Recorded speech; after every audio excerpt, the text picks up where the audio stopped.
और फिर हम इसको डीप में समझेंगे। Ancient Indian and Greek philosophers, अच्छा यहाँ पे थोड़ा सा अच्छे तरीके से नहीं दिखाई देता है तो मैं इसको वहाँ पे काट के सजा देता हूँ। ठीक है बच्चों, ध्यान से देखो। Ancient Indian and Greek philosophers have always wandered about the unknown and unseen form of matter. जो चीज हमने ना देखी है, ठीक है, और जिसके बारे में हम जानते भी नहीं है। The idea of divisibility of matter was considered long back in India around 500 BC। मतलब ईसा मसीह के आने के 500 साल पहले हमारे देश में, हमारे इंडिया में इसकी बात होती थी, डिविजिबिलिटी ऑफ मैटर, मतलब मैटर को कितना तोड़ा जा सकता है, कितना छोटा किया जा सकता है। ठीक है। एन इंडियन फिलोसफर महर्षि कन्नड़, क्या नाम था, Maharshi Kanad, postulated that if we go on dividing matter, matter को मतलब हिंदी में बोला गया पदार्थ, क्या बोला गया है, पदार्थ, पदार्थ को लगातार आप तोड़ते जाओगे, we shall get smaller and smaller particles, हमें छोटे और छोटे पार्टिकल्स मिलते जाएंगे। Ultimately a time will come when we shall come across the smallest particles beyond which further division will not be possible. तो जब हम उसको तोड़ते जाएंगे, मैटर को छोटा करते जाएंगे, तो एक टाइम ऐसा आएगा जब उसके बाद फर्दर डिवीजन पॉसिबल नहीं है। ये बात हालांकि बाद में गलत हो गई, ये बात बाद में गलत हो गई। ठीक है, उसने एटम का बात बोली गई, लेकिन एटम भी फर्दर डिविजिबल है। इलेक्ट्रॉन्स, प्रोटॉन्स और फिर आगे गामा रेडिएशंस, अल्फा पार्टिकल्स, बहुत सारी चीजें आई। ही नेम्ड दिस पार्टिकल्स परमाणु। जब मैं छोटा था ना तो मैं इसको पैरामणु पढ़ता था ठीक, फिर बाद में लगा परमाणु है हिंदी का, मैं पैरामणु क्या होता है। तो परमाणु हिंदी में परमाणु बोलते हैं। ये कब उसने बोला था, 500 BC। तो इसका नाम इंग्लिश में क्या कहा, एटम। अनदर इंडियन फिलोसफर, और ये बातें कह कौन रहा है, केमिस्ट नहीं कह रहे हैं, फिलोसफर। फिलोसफर समझते हो कौन होते हैं, जो दर्शन पे बातें करते हैं। दर्शन, दर्शन समझते हो, बोले दर्शन क्या देखना, दर्शन मतलब जो समाज को देखते हैं। ठीक है, जो समाज को देखते हैं, समाज की नीतियों को देखते हैं, समाज की कुरीतियों को देखते हैं, उनको हटाने के लिए बातें करते हैं। ठीक है, जैसे हमारे राजा राम मोहन राय थे, जिन्होंने सती प्रथा का विरोध किया था। एक समय था जब महिलाएं साथ में पति मर जाता था, उसके साथ में वो भी सती हो जाती थी, वो भी अग्नि समाधि ले लेती थी। बाद में बोला भैया इसकी जरूरत नहीं है। फिर दूसरे विवाह को लोग अपशगुन मानते थे, पति मर जाता था, विधवा हो जाती थी, बोलती थी दूसरी शादी कैसे करूं। लेकिन इस पे भी नए हिंदू नेता आए बहुत सारे, उन्होंने इस तरीके से अच्छी अच्छी बातें करी और समाज कल्याण पे नई नई चीजें रखी। तो ऐसे लोग होते हैं फिलोसफर। फिलोसफी बोलते हैं, फिलोसफी मत झाड़, जो दर्शन पे बातें करते हैं, अच्छी बातें करते हैं। क्या नाम था, पाकुधा कटयायमा इलाबोरेटेड दिस डॉक्ट्रिन। इस पुस्तक को उन्होंने इलेबोरेट किया and said that these particles normally exist in A combined form which gives us various forms of matter. उसने बोला कि ये जो परमाणु है, ये जब इकट्ठे होते हैं तो अलग अलग फॉर्म्स के मैटर मिलते हैं हमें।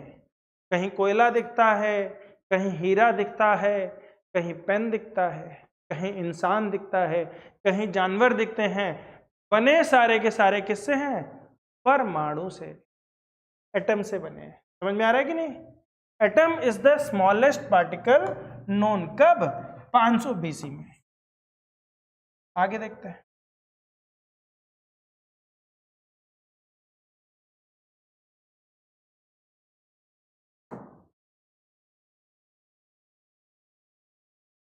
अराउंड द सेम एरा, उसी समय की बात है, ancient Greek philosophers Democritus and Leucippus suggested that if we go on dividing matter, a stage will come when particles obtained cannot be divided further. उसने भी यही बात बोली।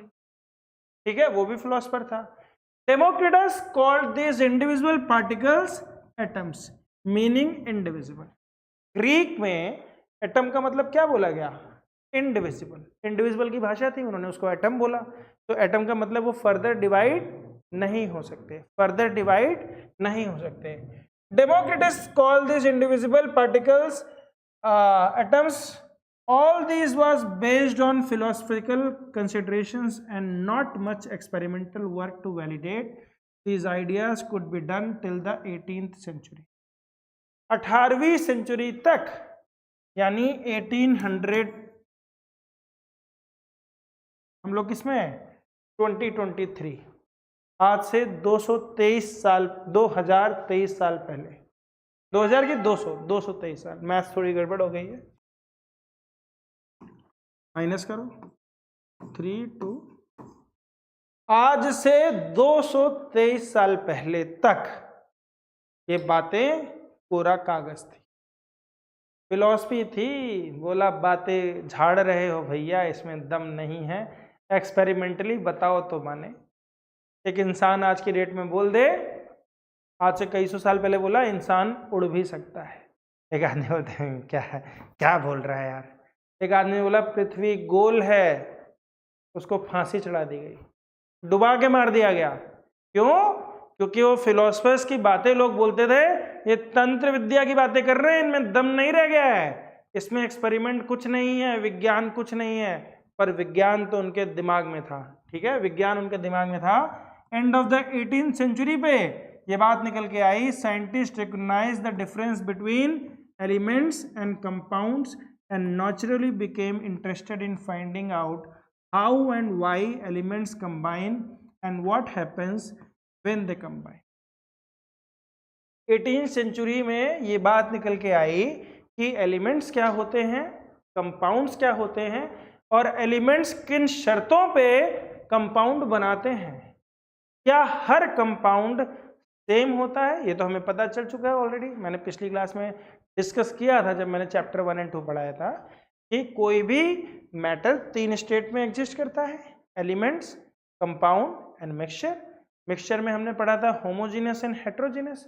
अब यहाँ पर जब हम पढ़ रहे हैं तो हमने बोला कि एलिमेंट्स कंबाइन करते हैं, और क्या होता है जब वो कंबाइन करते हैं।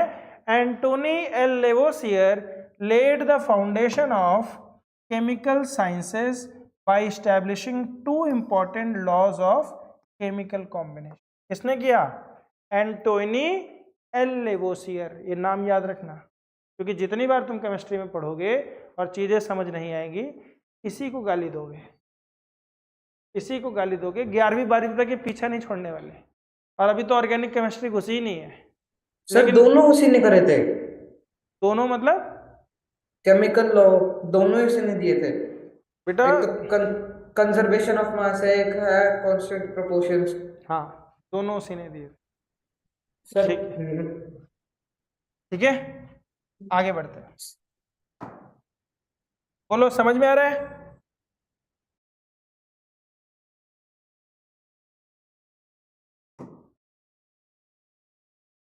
सर शायद law of constant proportions Louis Strauss ने दिया था। तो उसी ने दिया होगा बेटा। देखो मैं तो बुक के हिसाब से पढ़ता हूँ, धीरे धीरे। कोई बंदा आगे आगे चला जाता है तो वो देख लेता है ना। मुझे तुम लोग ऐसे तो कहते नहीं हो कि सर कल ये चैप्टर पढ़ा देना, तो मैं थोड़ा सा तैयारी कर लेता है। तुमने अभी भी बोल दिया, तो अभी अभी तो बुक में जो, मैं इतना तेज तर्रार हूँ नहीं कि मुझे आगे सारे साइंटिस्टों के नाम याद हैं, लेकिन थोड़ा थोड़ा मुझे याद है, थोड़ा थोड़ा मुझे याद है। लॉ ऑफ केमिकल कॉम्बिनेशन ध्यान से समझते हैं क्या है। देखो बच्चों, कौन थे? 2 लोग थे, बिल्कुल सही बोला। Antoine L Lavoisier laid the foundation of chemical sciences. उसने फाउंडेशन रखी बेटा, मतलब क्या रखी उसने? नींव रखी। फाउंडेशन मतलब ईंट पत्थर रख दी उसने नीचे, उसके ऊपर से एक साइंटिस्ट और आ गया उसकी, उसमें कौन आ गया? अच्छा, ये बात कट कहाँ से गई, समझ नहीं आया मुझे। अच्छा, ये मैंने लिखा ही नहीं, ये मैंने नहीं देखा है ना, ये कटा हुआ आया ही नहीं, तो काट देते। आओ पर यही दो। हाँ, नहीं नहीं नहीं नहीं नहीं, इधर ही जाना नहीं है।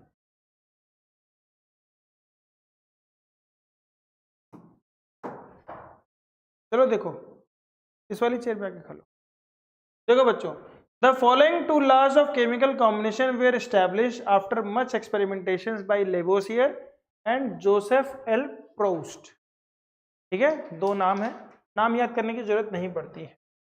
Law of conservation of mass, is there a change in mass when a chemical change takes place. जब भी केमिकल चेंज होता है तो क्या मास में कोई चेंज होता है, ऐसा सवाल मन में आता है। Take one of the following sets X and Y of chemical. ठीक है, एक्स में ले लिया बेटा कॉपर सल्फेट, वाई में ले लिया सोडियम कार्बोनेट, या फिर बेरियम क्लोराइड, या फिर सोडियम सल्फेट, मतलब इस तरीके से ले लिया इन्होंने। मुझे एक बार के लिए जरा फॉर्मूले बता दो बच्चों, देखो किसको पता है। कॉपर सल्फेट को कैसे लिखा जाएगा,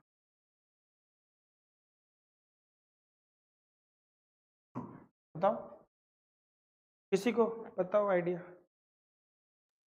सर CuSO4। CuSO4 लिखते जाना बेटा, जिसको नहीं पता है। Cu मतलब कॉपर होता है, SO4 मतलब सल्फेट होता है। Cu मतलब क्या होता है, कॉपर, SO4 मतलब सल्फेट होता है। ठीक है, मुझे बताओ बेटा सोडियम कार्बोनेट का फॉर्मूला क्या होगा।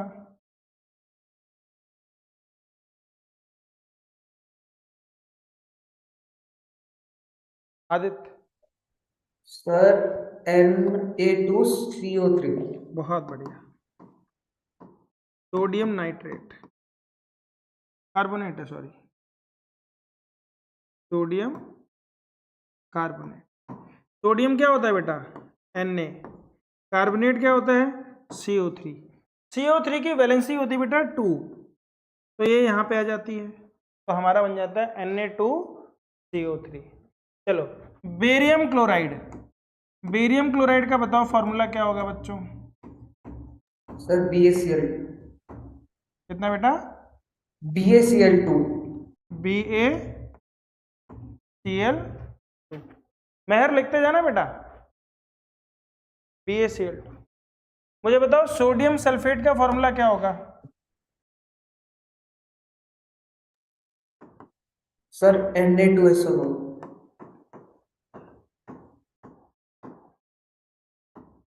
समझ में आ रहा है बेटा,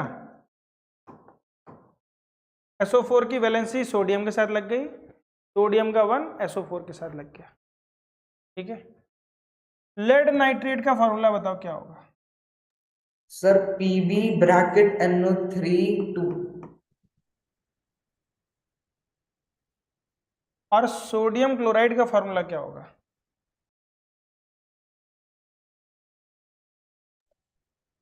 सर NaCl। शाबाश, ये तो तुम डेली खाते होगे। सफेद नमक। तुम वो अभी मत बोलना सर मैं तो सेंधा नमक खाता हूँ,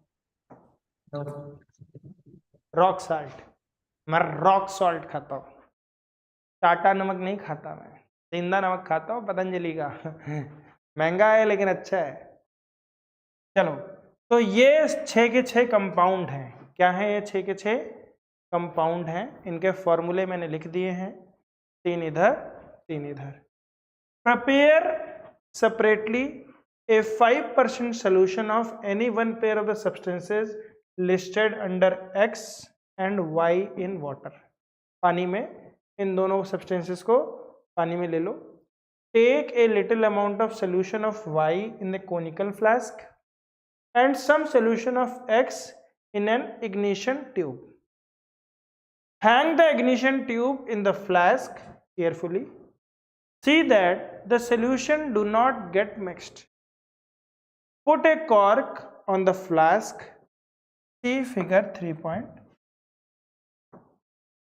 ये देख लिया हमने, ये सारे मैं खरीदने वाला हूँ। इस साल तो तुम लोगों की किस्मत थोड़ी सी अच्छी नहीं है, पर मैं बहुत जल्द जनवरी में ये सब खरीदूंगा, ताकि अगली साल जो बच्चे आएंगे उनको मैं लाइव क्लास में करके भी दिखाऊंगा। तुम लोगों को 10th का दिखा दूंगा, अगर तुम लोग मेरे साथ पढ़ते रहोगे तो।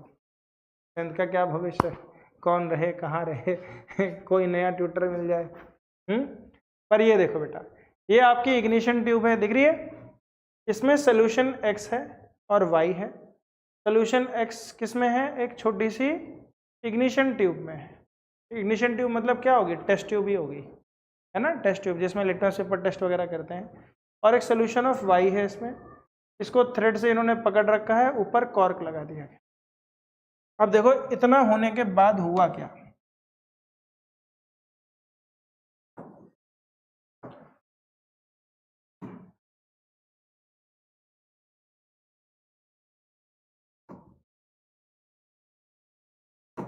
इतना होने के बाद बोला weigh the flask with its contents carefully. Now tilt and swirl the flask so that the solutions X and Y gets mixed. तो एक को टिल्ट कर दिया गया तो मिक्स हो गया। फिर से बोला वेट नापो। What happens in the reaction flask? Reaction flask में क्या हुआ होगा? Do you think that a chemical reaction has taken place? Why should we put a cork on the mouth of the flask? Does the mass of the flask and its contents change? तो इन सब का मैं आपको एक निचोड़ बताता हूँ कि मास तो उसका चेंज नहीं हुआ। एक एक सवालों का जवाब देते हैं। Weigh the flask with its contents carefully, कर दिया हमने, ये भी कर दिया। Weigh again, दोबारा वजन नापा तो वजन सेम निकलेगा, वजन सेम निकलेगा। पूछ रहा है what happens in the reaction flask. Reaction flask में कुछ ना कुछ तो रिएक्शन हुई होगी। क्या क्या रिएक्शन हुई होगी, ध्यान से देखने की कोशिश करते हैं। तो हमारे पास क्या था? कॉपर सल्फेट और सोडियम कार्बोनेट, ऐसे ले लेते हैं। कॉपर सल्फेट यानी CuSO4 प्लस सोडियम कार्बोनेट था। तो जब ये टिल्ट करके इसमें मिला दिया जाएगा तो रिएक्शन बन जाएगी CuCO3 प्लस Na2SO4।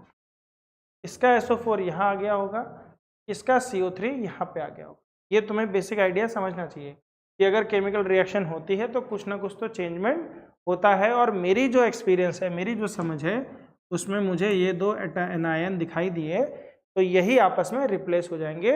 एक ज़्यादा रिप्लेसमेंट वाला चीज़ कम रिप्लेसमेंट वाले को रिप्लेस कर देता है। तो हमारा सोडियम सबसे ज़्यादा रिएक्टिव होता है, ठीक है, सोडियम उसको रिप्लेस कर देगा। तो ये हो गया, मान लो ये हम मान लेते हैं कि ये हो गया। तो ये जब हो गया होगा तो कोई ना कोई गैस निकली होगी, मान लो CO2 गैस निकली होगी या कुछ ना कुछ हुआ होगा। उस गैस के साथ वो गैस कहीं बाहर ना निकल जाए तो इसलिए हमने क्या लगा दिया, उस पर कॉर्क लगा दिया। क्या लगा दिया? कॉर्क लगा दिया, ठीक है। तो यहाँ पे आ गया। Do you think a chemical reaction has taken place? Yes. Why should we put a cork? Yes. Does the mass of the ground contents change? No. Law of conservation of mass states that, लिख लो इसको, mass can neither be created nor be destroyed in a chemical reaction.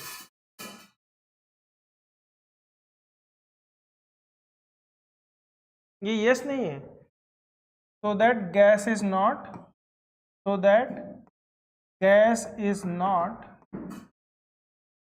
released, ये तो gas उड़ जाती, तो इसलिए हमने उसका मुंह बंद कर दिया, हमने उसका मुंह बंद कर दिया।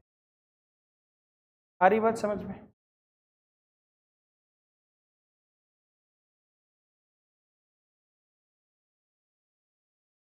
बोलो बच्चों, आया यहां तक?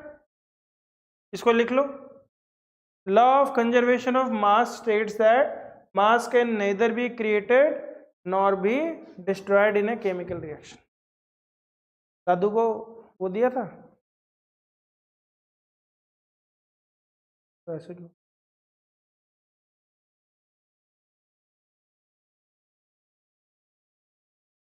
तो खा रहे थे।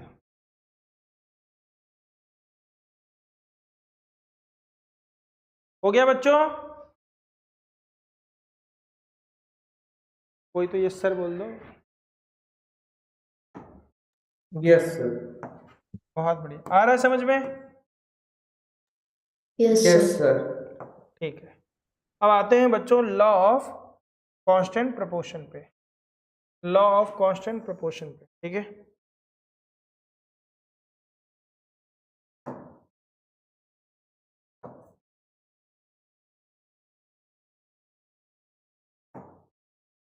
Law of constant proportion. Lavoisier, along with other scientists, noted that many compounds were composed of two or more chemical elements, and each such compound had the same elements in the same proportion. उसने क्या note करी? उसने note करी कि जितने भी chemical compound थे वो दो या दो से ज़्यादा एलिमेंट से मिलके बने थे, और उनके अंदर जो एलिमेंट्स था, उनका जो एलिमेंट थे वो, पहली बात तो एलिमेंट सारे के सारे सेम थे, सारे के सारे एलिमेंट सेम थे, और उनका प्रपोर्शन भी सेम था, irrespective of where the compound came from and who prepared it. हाँ, चाहे कृष्ण भगवान ने वो कंपाउंड बनाया हो, दही बनाई हो, चाहे राम भगवान ने दही बनाई हो, दही के अंदर जो केमिकल कॉन्स्टिट्यूएंट्स थे सेम थे. पानी कहीं से भी लिया जाए उसमें हमेशा H2O ही मिलता था. Ratio of hydrogen to water हमेशा क्या होता था? 1:8 बाई मास. हाइड्रोजन अगर 2 ग्राम है तो ऑक्सीजन कितने ग्राम होती थी? 16 ग्राम. और पानी कहीं भी मिला तो हमें इसी रेशियो में मिला, 2 ग्राम इस टू 16 ग्राम, तो रेशियो बना 1:8. यही पे बात बोली गई है. In a compound such as water the ratio of mass of hydrogen to the mass of oxygen is always 1:8.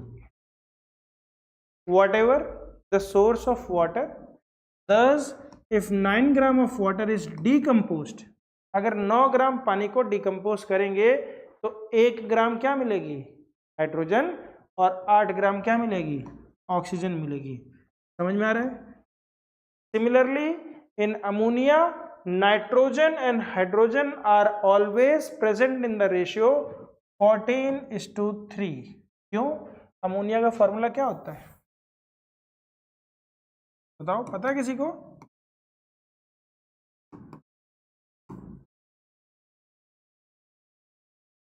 क्या फॉर्मूला होता है?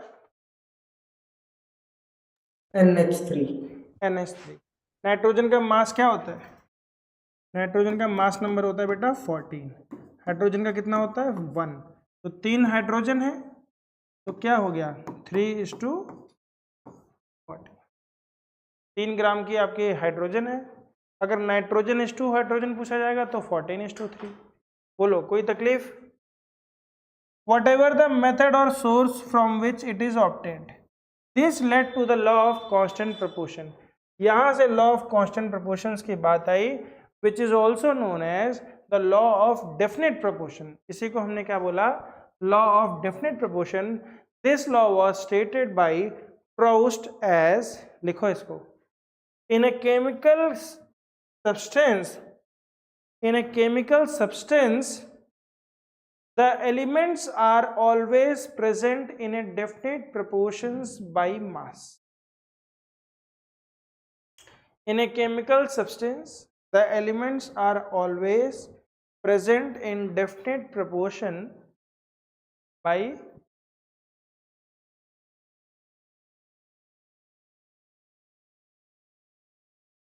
समझ में आ रहा है? कोई डाउट यहां तक? ये लॉ ऑफ कांस्टेंट प्रोपोर्शन है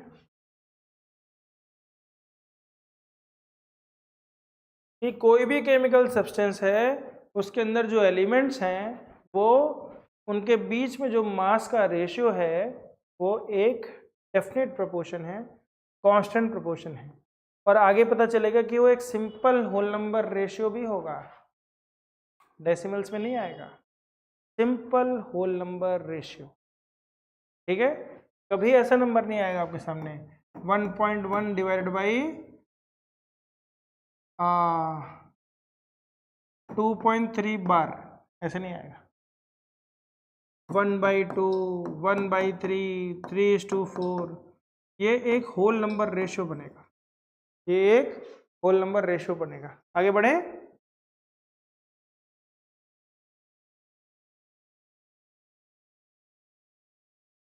The next problem faced by scientists was to give appropriate explanation of these laws. अब बोला भैया नोट कर लिया, एक्सपेरिमेंट हो गया, बीते दिनों से सुनी हुई बातें हम सुन रहे थे, लेकिन एक्सपेरिमेंटली इसको प्रूफ कैसे करें और लोग माने भी तो ब्रिटिश केमिस्ट जॉन डेल्टन, ये भी बहुत मशहूर आदमी था, बढ़िया आदमी था, provided the basic theory about the nature of matter. Dalton picked up the idea of divisibility of matter, which was till then just a philosophy. He took the name atoms as given by the Greeks and said that the smallest particles of matter are atoms. उसने मान लिया, उसने बोल दिया भैया है ऐसा। His theory was based on laws of chemical combination. की थ्योरी किस पे थी? लॉ ऑफ केमिकल कॉम्बिनेशन पे थी। तो Dalton atomic theory provided the explanation for the law of conservation of mass and the law of definite proportion। जो Dalton की atomic theory थी वो दो चीज को एक्सप्लेन करती थी, कंजर्वेशन ऑफ मास को भी और डेफिनेट प्रोपोर्शन को भी।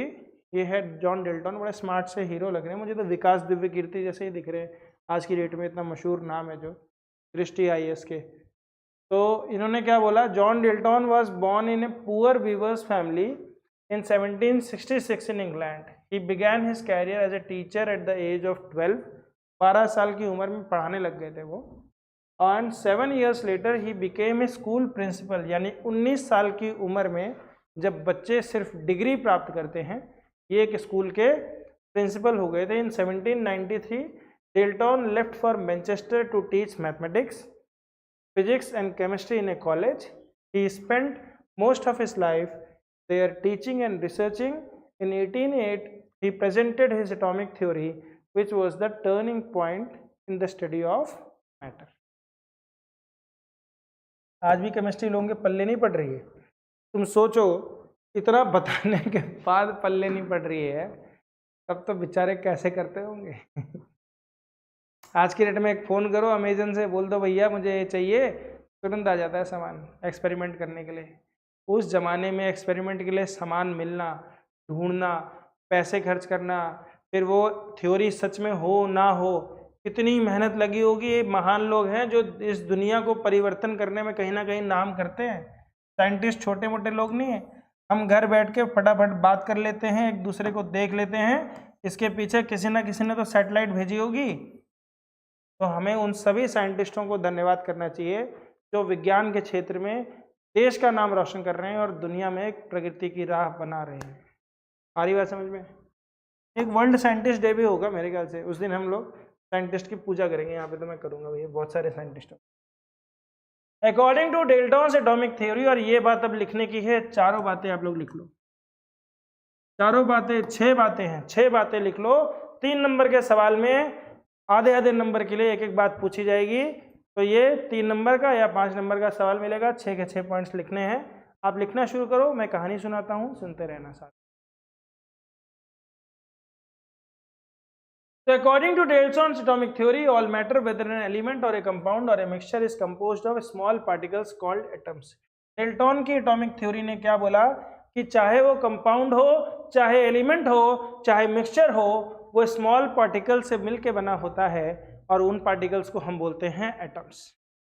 तो उसने पोस्टुलेट दिए अपनी थ्योरी के, क्या दिए? सबसे पहले बोला all matter is made up of very tiny particles called atoms. सबसे पहले तो उसने एटम की छोटी सी एक डेफिनेशन बना दी। उसने कहा कि ऑल मैटर, कोई भी मैटर होगा इस दुनिया में, एक्स वाई जेड कुछ भी, is made up of very tiny particles called as atoms. दूसरा पॉइंट उसने बोला atoms are indivisible particles which can not be created और destroyed in a chemical reaction. ठीक है, मास वाली बात उसने बता दी, चुरा ली उसने। अभी तक कोई ऐसी खास बात नहीं बताई है। ये जो पहली वाली बात बताई है तो ग्रीक 500 BC में बता चुके थे, वो 1808 में बता रहा है, इतने सालों के बाद में भी वही बात, बस अंग्रेजी में बता दे रहा है। सर एटम्स क्रिएट हो सकते हैं? क्या कर सकते हैं? एटम्स को क्रिएट कर सकते हैं? नहीं, अभी तो बोला बेटा। Sir destroy? नहीं, atoms can never be created. अगर एटम्स को क्रिएट और डिस्ट्रॉय हम कर सकते तो इस दुनिया में तो हम कुछ भी बना सकते। कोई ना कोई चीज अगर आप कन्वर्ट कर रहे हो एक जगह से दूसरी जगह, तो आप कहते रहे हो कि मैंने क्रिएट किया। आयरन मैन ने बनाया था न्यूक्लियर रिएक्टर। एवेंजर की खोज में जब आयरन मैन 1 रिलीज हुई थी तो उसने अपने यहाँ दिल में कुछ लगाया था, याद है? और रावण पिक्चर ने भी एक नया रिएक्टर बनाया था हाँ यहाँ सर। अरे सर वो उसके दिल में कुछ और न्यूक्लियर आयरन रिएक्टर। फीलिंग्स चली हाँ गई थी। हाँ वो तो मैग्नेट की तरह एक्ट करता था। हाँ तो उसको निकालने के लिए वो मैग्नेट की तरह काम करता था, प्लस एनर्जी भी देता था उसको। एनर्जी सोर्स था वो, ताकि उस एनर्जी सोर्स से उसने एक न्यूक्लियर रिएक्टर जब बनाया था तो वो किसी मतलब खाली जगह में भी, किसी खाली पुतले के अंदर भी डाल देते थे तो भी उसको वो अपनी तरीके से काम करा लेता था, है कि नहीं? माइंड तो उसका था लेकिन उसको भी वो दिमाग देता था, जो उसका AI था जारविस। तो उस पिक्चरों में ऐसा होता है, रियल लाइफ में अभी तक atoms can never be created nor be destroyed. You can only मतलब क्रिएट तो कर ही नहीं सकते, पहले से कोई है तो उसे ढूंढ सकते हैं, डिस्कवर कर सकते हैं, इन्वेंट नहीं कर सकते। समझ में आया? Atoms of a given element are identical in mass and chemical property. ठीक है, किसी भी पर्टिकुलर हाइड्रोजन को ले लो, कोई भी एलिमेंट ले लो, तो उसके सभी एटम का मास एक ही होगा और सबकी केमिकल प्रॉपर्टी एक ही होगी। 3 बातों में से 2 बातें तो पुरानी हैं, एक ही बात अभी नहीं भूली उसने। क्या बोला? कि atoms of a given element are identical in mass and chemical properties. और ये बात हमारे भेजे में बड़े आराम से चली गई क्योंकि इसमें कोई दुविधा की बात नहीं है।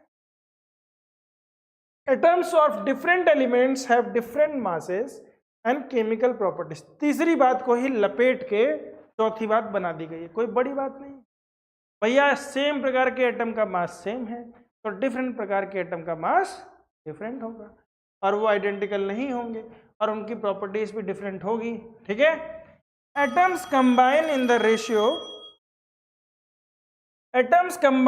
Ratio of a small whole numbers to form compound. ये इंपॉर्टेंट बात है,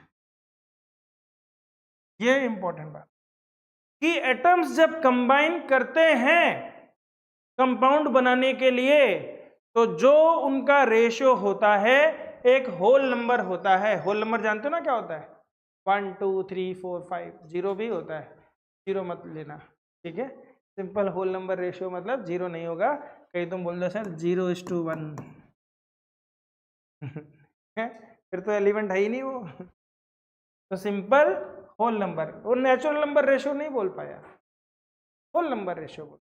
ठीक है, the relative number and kinds of atoms are constant in a given compound। यह है लॉ ऑफ कांस्टेंट प्रोपोर्शन। क्या है? लॉ ऑफ कांस्टेंट प्रोपोर्शन कि जो रिलेटिव नंबर हैं और जो काइंड्स ऑफ एटम्स हैं वो क्या है? कांस्टेंट है एक गिवन कंपाउंड में। बोलो, आ रही बात समझ में? 6 के 6 पॉइंट मैं चाहता हूं एक बार आदित्य भैया रिवाइज कर दो और एक बार फिर मेहर बताएगी। चाहे हिंदी में बोल दो चाहे इंग्लिश में बोल दो, मैं स्क्रीन से चाहे हट जाता हूँ, चाहे देख के बोल दो और चाहे बिना देखे बोल दो, बड़ी अच्छी बात रहेगी। एक बार में देखो और फिर बिना देखे बोलने की कोशिश करो। पहले नंबर पे आदित्य, हाँ बोलो बेटा। All matter is made up of very tiny particles called atoms which participate in chemical reactions. बहुत Atoms are indivisible particles which cannot be created or destroyed in a chemical reaction. Atoms of a given element are identical in mass and chemical properties. Atoms of different elements have different masses and chemical properties. Atoms combine in the ratio of small whole numbers to form compounds. The relative number and kinds of atoms are constant in a given compound. बहुत बढ़िया। मेहर बेटा आपकी बारी।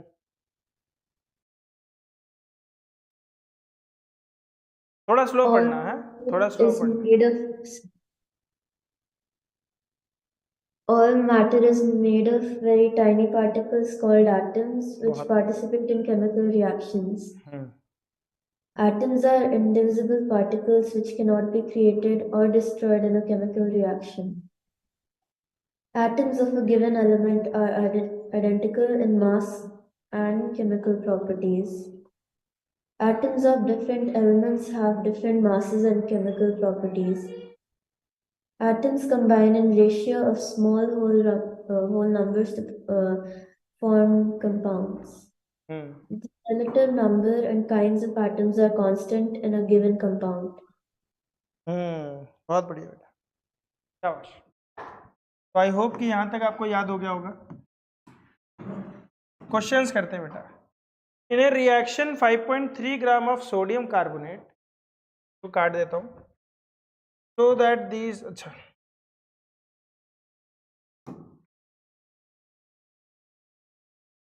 वो जो reaction हुई थी ना ऊपर,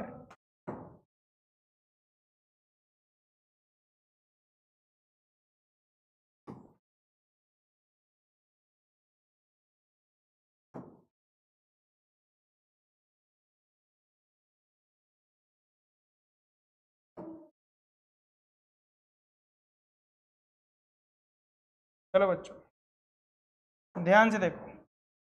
इन a reaction 5.3 gram of sodium carbonate reacts with 6 gram of ethanoic acid.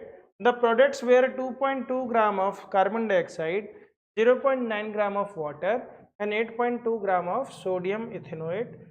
Show that these observations are in agreement with the law of conservation of mass. ठीक है, तो सोडियम कार्बोनेट का फॉर्मूला क्या होता है बच्चों? Na2CO3 plus sodium carbonate reacts with 6 gram ethanoic acid. Ethanoic acid होता है बेटा C2H5 CH3 COOH। क्या फॉर्मूला होता है? CH3, मैं इसलिए लिखाते जा रहा हूँ ताकि बाद में तुम लोगों को ये याद रहे, ऐसे ना बोला अरे सर ये क्या आ गया। जब भी केमिस्ट्री में कोई भी आप नाम लिखते हो उसका फॉर्मूला पक्का लिखना है तुमने, ठीक है। विल गिव, क्या देगा बेटा?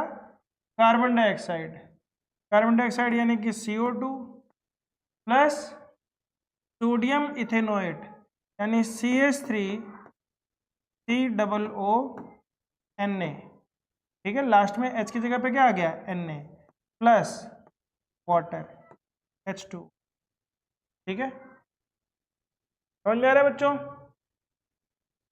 यही दिया है। सर मेरी बुक में एसिटिक एसिड है। अच्छा, एक ही नाम है बेटा, yes I know. Ethanoic acid और एसिटिक एसिड एक ही होता है, ठीक है। फॉर्मूला तो यही है। यस पक्का? बुक में फॉर्मूला Yes. दिया है तुम्हारे? नो सर क्लास में किया था। अच्छा, मतलब तुम्हारे स्कूल में हो रखा है?